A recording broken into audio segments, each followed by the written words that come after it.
Halo semuanya, ketemu lagi dengan Miss Risha.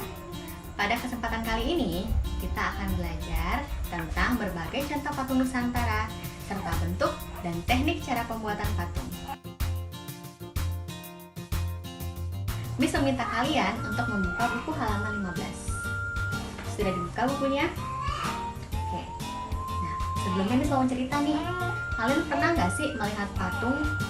Biasanya patung-patung yang pernah kalian lihat mungkin bisa ada di Candi Borobudur, Candi Prambanan, ataupun bagi kalian yang sudah pernah ke Bali, kalian pasti pernah melihat di sepanjang jalan itu pasti ada berbagai candi yang berdiri di sepanjang jalanan Bali. Pernah kan? Nah, itu merupakan salah satu contoh patung-patung yang ada di Indonesia. Ada yang tahu mengapa bentuk-bentuk patung di Indonesia menyerupai candi? Karena Indonesia merupakan salah satu negara di ASEAN. Pengaruh dari kebudayaan Hindu dan Buddha mempengaruhi bentuk patung yang ada di Indonesia. Salah satu seni rupa Nusantara yang dipengaruhi oleh kebudayaan Hindu dan Buddha adalah seni pahat atau patung. Seperti yang bisa kita lihat pada halaman 15, ada dua jenis patung yang bisa kita lihat pada buku halaman 15. Yang pertama ada seni patung pada Candi Prambanan, lalu yang kedua ada seni pahat pada Candi Borobudur. Nah, ini merupakan salah satu candi atau salah satu patung yang bisa kalian lihat di Indonesia. Sudah paham tentang jenis patung dan contoh patung Nusantara? Oke, kita lanjut. Patung dapat dibuat dari dua bahan, yaitu bahan lunak dan bahan keras. Bahan keras bisa terbuat dari batu marmer, batu cadas, kayu, dan besi. Lalu, untuk bahan lunak, kita bisa menggunakan 4 bahan.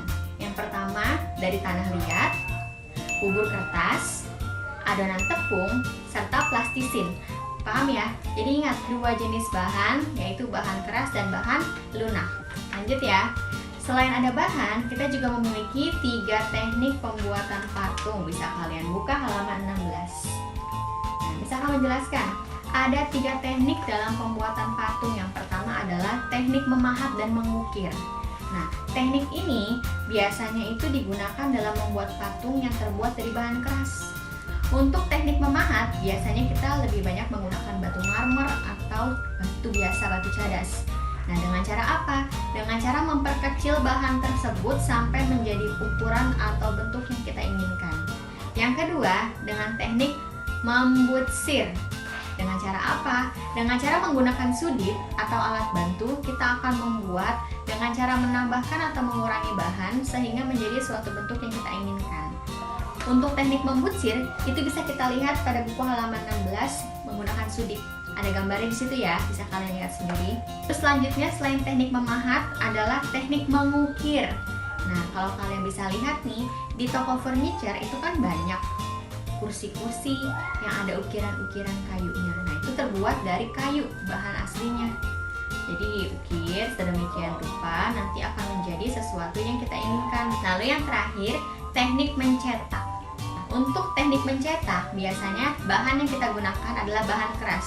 Dengan cara apa? Dengan cara dilelehkan hingga menjadi suatu cairan. Lalu cairan tersebut dituangkan ke sebuah cetakan yang sudah kita buat. Nanti setelah mengering, dia akan membentuk patung atau bentuk yang sudah kita inginkan. Lanjut ya. Sekarang kalian buka ke halaman 37. Sudah dibuka halaman 37? Ya. Di sini kita akan mengidentifikasi teknik membuat patung dari bahan lunak. Masih ingat kan tadi bahan lunak apa aja bahannya? Coba kalian sebutin. Ya, betul. Dalam pembuatan patung dari bahan lunak, kita bisa membuatnya itu dengan cara menggunakan plastisin, tanah liat, bubur kertas, atau adonan tepung. Dalam buku bisa kita baca. Langsung ke paragraf 2. Kalian dapat mencoba membuat patung menggunakan bahan yang tersedia. Nanti akan Miss berikan tugas keterampilan membuat patung dari bubur kertas. Tapi nanti, nggak sekarang. Nanti akan ada video khusus. Oke, lanjut ya. Di sini kita akan belajar sifat dari dua bahan yang telah kita buat. Nah, dua bahan ini sifatnya adalah sementara dan permanen. Apa sih bedanya? Bisa kita baca. Untuk bahan yang bersifat sementara, jika mengering akan menjadi keras. Contohnya apa? Kita bisa lihat. Contohnya yaitu tanah liat.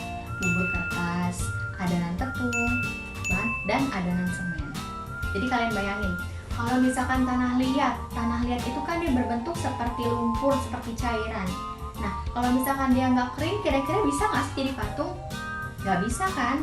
Nah, makanya itu tanah liat harus kita keringkan terlebih dahulu agar menjadi patung. Setelah mengeras, baru deh bisa kita sebut sebagai patung. Untuk yang permanen, itu dia tidak akan mengeras meskipun kita diamkan. Contohnya apa? Contohnya plastisin dan lilin mainan yang bisa kalian mainin, Play-Doh. Nah, itu dia bersifat permanen. Lalu di sini ada lagi nih tekniknya. Tapi teknik yang akan kita baca di halaman 37 itu adalah teknik dalam pembuatan patung dari bahan lunak saja. Yang pertama tetap menggunakan teknik butsir. Dengan apa tadi? Masih ingat gak? Ya, dengan menggunakan alat bantu berupa sudip. Lalu yang kedua dengan teknik pijatan. Nah, ingat, kalau kalian pijat tuh kayak gimana sih? Pasti kan ada tekanan, ada dorongan. Itu namanya teknik pijatan. Apa maksudnya? Yaitu dengan cara menyusun lempengan tanah liat sesuai rancangan patung yang akan kita buat. Lalu yang ketiga ada teknik lintingan. Nah, apa maksud teknik lintingan? Ada di gambar ini ya. Nih. Teknik lintingan yaitu menyusun lintingan-lintingan kecil tanah liat sehingga menjadi bentuk tanah liat yang kita inginkan. Lalu yang keempat, teknik putar. Nah, kalau kalian bisa lihat di daerah penghasil gerabah, itu biasanya ada teknik putarnya itu bisa diperlihatkan dengan cara dia ada alatnya itu biasanya menggunakan pedal yang diinjak, mejanya itu bisa berputar, lalu kita bisa membuat tanah liat itu dengan cara menggunakan tangan kita. Bisa juga menggunakan alat, menggunakan tangan, nanti dia akan membentuk suatu, biasanya kendi hasil gerabah-gerabah itu. Untuk pertemuan kali ini bisa Miss sudahi. Semoga kalian paham dengan penjelasan tentang contoh patung Nusantara dan bentuk serta teknik pembuatan patung yang Miss Risa jelaskan. Jika ada pertanyaan bisa kalian tanyakan kepada guru kelas. Sekian dan terima kasih. Sampai berjumpa lagi grade 6. Terima kasih.